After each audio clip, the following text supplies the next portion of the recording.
আসসালামু আলাইকুম। কোরআনের বাংলা অর্থ হইতে পড়া হইতেছে 31। আমি পৃথিবীতে ভারী বোঝা রেখে দিয়েছি, যাতে তাদেরকে নিয়ে পৃথিবী ঢুকিয়া না পড়ে, এবং তাতে প্রশস্ত পথ রেখেছি, যাতে তারা পথ প্রাপ্ত হয়। 32।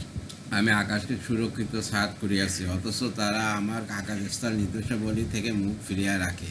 33। তিনি সৃষ্টি করিয়াছেন রাত্রি ও দিন, সূর্য ও চন্দ্র, সবাই আপন আপন কক্ষপথে বিচরণ করে।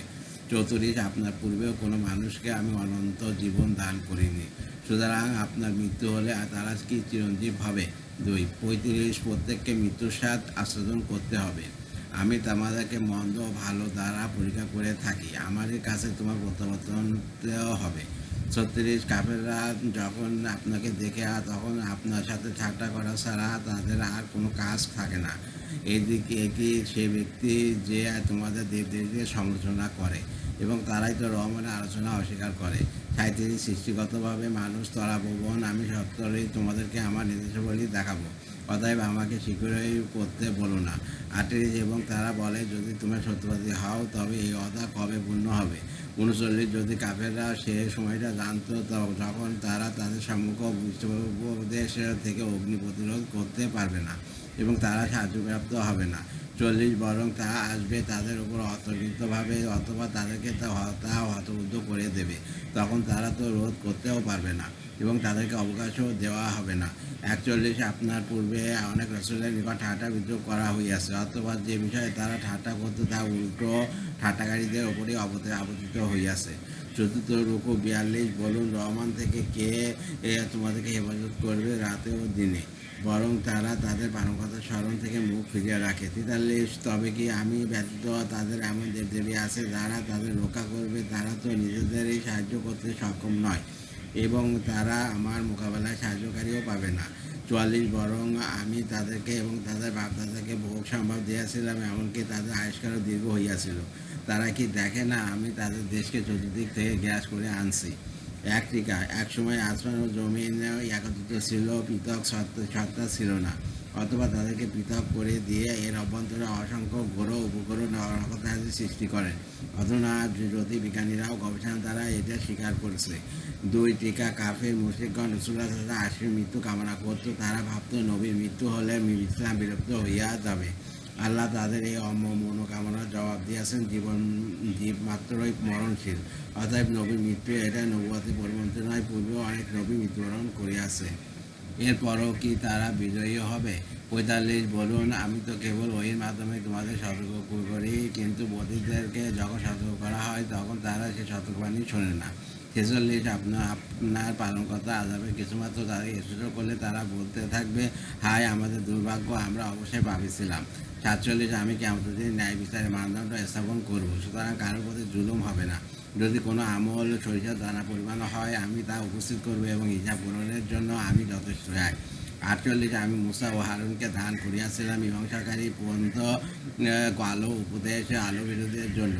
49। যারা না দেখে তাদের পালনকর্তাকে ভয় করে এবং কিয়ামতের ভয়ে অশঙ্কিত। আর 50। এবং এরা এক বরকতময় উপদেশ যা আমি নাজিল করিয়াছি, অতএব তোমরা কি একে অস্বীকার করো?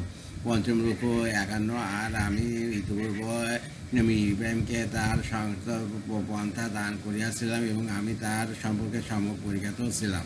52। যখন তিনি তার পিতা ও তার সম্প্রদায়কে বললেন, এই মূর্তিগুলি কি তাদের তোমরা পূজারী হইয়া বসে আছো?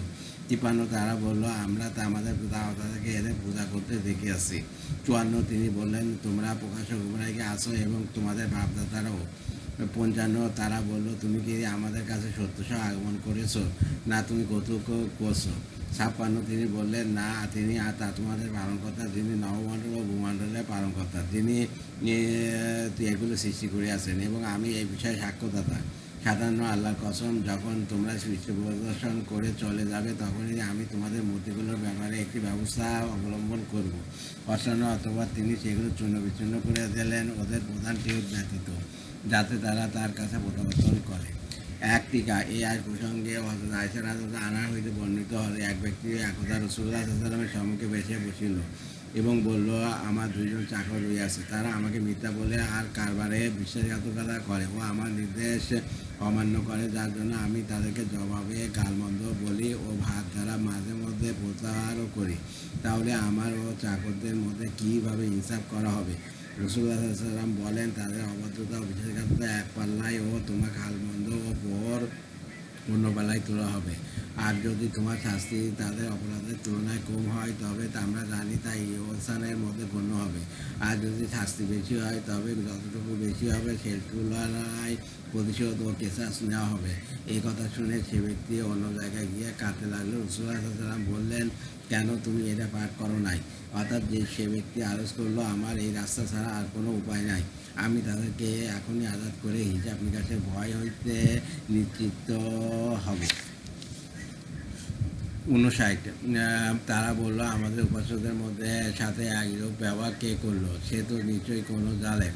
60, কতক লোক বলল, আমরা এক যুবককে তাদের সম্পর্কে কিরূপ আলোচনা করতে শুনিয়াছি, তাকে ইব্রাহিম বলা হয়। 61, তারা বলল, তাকে সন্তান সম্পর্কে উপস্থিত করো যাতে তারা দেখে। 62, তারা বলল, হে ইব্রাহিম, তুমি কি আমাদের উপাসকদের মধ্যে এইরূপ ব্যবহার করছো? 63, তিনি বললেন, না, এদের এই প্রধানই তো এই কাজ করিয়াছে। অথবা তাদের জিজ্ঞাসা করো যদি তারা কথা বলতে পারে। 64, অথবা তারা মনে মনে চিন্তা করলো এবং বলল, লোক সকল তোমরা এই বেইনসাফ।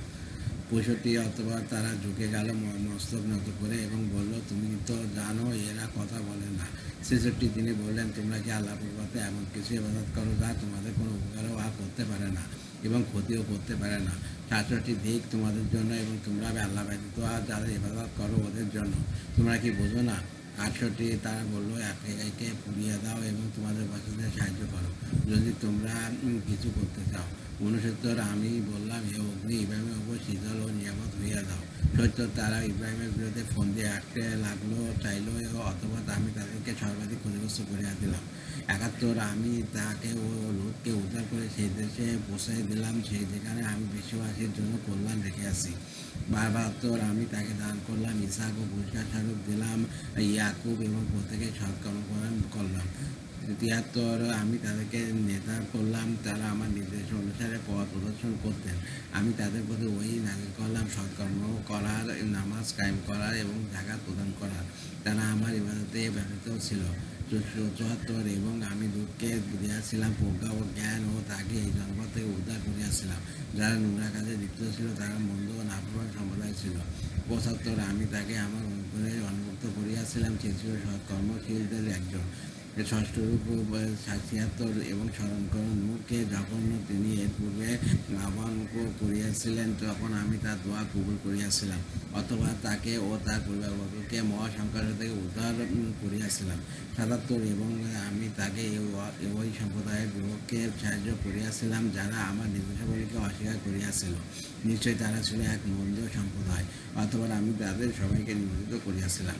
78, এবং স্মরণ করুন দাউদ ও সুলাইমানকে যখন তারা শস্যক্ষেত সম্পর্কে বিচার করিয়াছিল, তাতে রাত্রিকালে কিছু লোকের মেয়ে ঢুকিয়ে পড়িয়াছিল, তাদের বিচার তা আমার সম্মুখে ছিল। 79, অথবা আমি সুলাইমানকে সেই ফয়সালা বুঝিয়া দিয়াছিলাম এবং আমি উভয়কে প্রজ্ঞা ও জ্ঞান দিয়াছিলাম। আমি পর্বত ও বক্ষসীমাকে দাউদ অনুগত করিয়া দিয়াছিলাম, তারা আমার পবিত্রতা ও মহিমা ঘোষণা করত। এইসব আমি করিয়াছিলাম। 80, আমি তাকে তোমাদের জন্য বর্ম নির্মাণ শিক্ষা দিয়াছিলাম যাতে তার যুদ্ধে তোমাদের রক্ষা করে, অতএব তোমরা কি কৃতজ্ঞ হবে? 81, এবং সুলাইমানের অধীন করে দিয়াছিলাম প্রবল বায়ুকে, তা তার আদেশে প্রবাহিত হতো ওই দেশের দিকে যেখানে আমি কল্যাণ দান করিয়াছি। আমি সব বিষয়ে সম্মুখ অবগত রহিয়াছি। 82, এবং অধীন করিয়াছি শয়তানকেদের ও কতককে যারা তার জন্য দুপুরের কাজ করত এবং এছাড়া অন্য আরও অনেক কাজ করত, আমি তাদের নিয়ন্ত্রণ করে রাখতাম।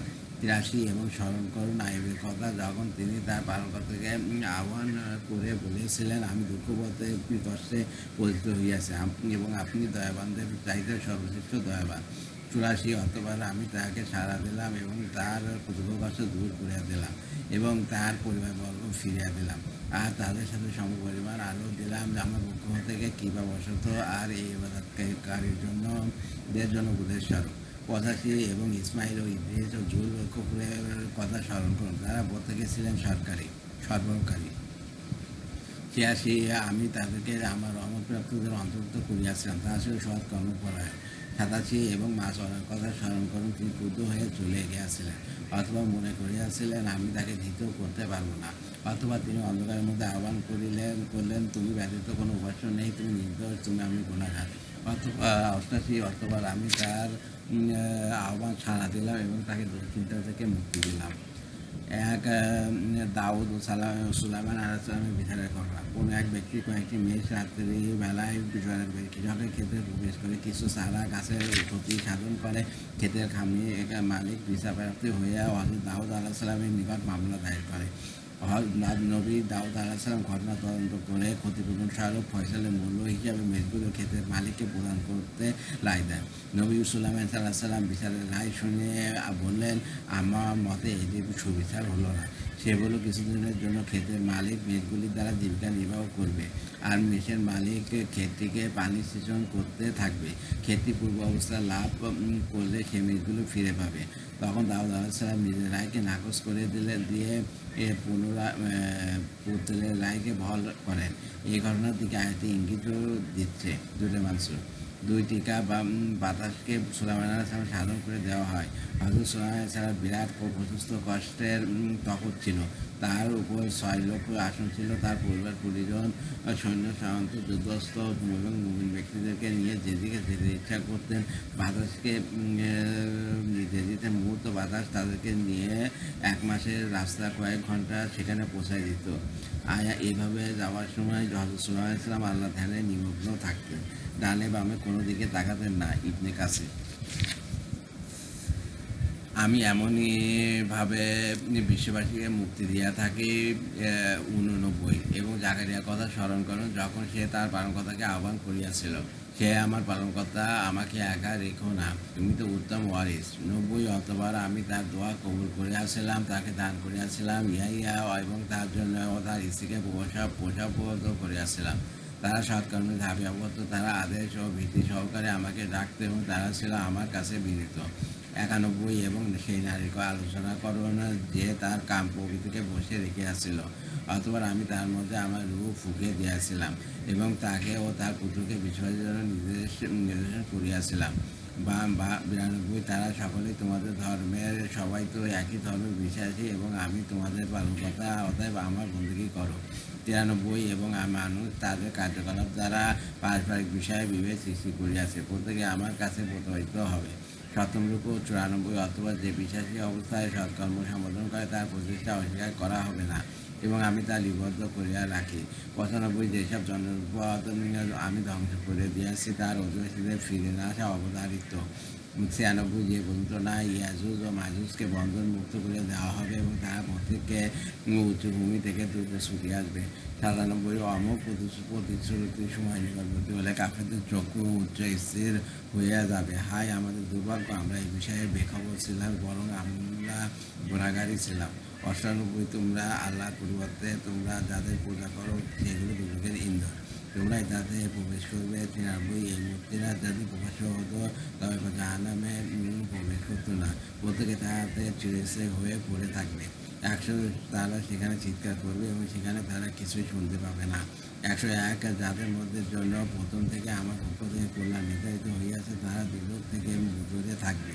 102 তারা তার ক্ষীণ শব্দ শুনবে না এবং তারা তাদের মনের ভাষা অনুযায়ী চিরকাল বসবাস করবে। 103 মহাতিরা তাদের চিন্তাচরিত করবে না এবং ফেরেশতা তাদের অভ্যন্তরণা করবে। আজ তোমাদের দিন ও যে দিন ওয়াদা তোমাদেরকে দেওয়া হইয়াছিল। 104 সেদিন আমি আকাশকে গুটিয়ে নেব, যে যেমন গুটানো হয়তো লিখিত কাগজপত্র যেভাবে আমি প্রথমবার সৃষ্টি করিয়াছিলাম যে সেভাবে পুনরায় সৃষ্টি করব। 3 টিকা ইবনে আব্বাস সাধারণের মতে আল ফাউজ অথবা তথা মহাবীতি দ্বারা অথবা ইসরায়েলের দ্বিতীয় ভোগ দ্বারা যখন জবাই দিবে তো হবে হিসাব নিকাশের জন্য। কেউ বলেন প্রথম ফুৎকার ভাইয়াকে তাবলে। আলহামদুলিল্লাহ, কোরআনের বাংলা অর্থ হইতে পড়া হইয়াছে। আমার ইউটিউব চ্যানেল নিপুণ কোরআন, ওইটাকে সাবস্ক্রাইব করবেন, লাইক কমেন্ট শেয়ার দেবেন, এতে আমি উৎসাহিত হই। নিপুণ কোরআন হচ্ছে ফেসবুক পেজ, ওইটাকে আপনারা ফলোতে রাখবেন। আর প্রথমে আল্লাহ পাকের কাছে মাপ চাচ্ছি যদি ভুল ভ্রান্তি হয়ে থাকে, আর তারপরে আপনাদের কাছে মাপ চাচ্ছি যদি ভুল ভ্রান্তি হয়ে থাকে আপনার মাফ করবেন। সবাই ভালো থাকবেন, সুস্থ থাকবেন এবং স্বাভাবিক থাকবেন। আল্লাহ হাফেজ।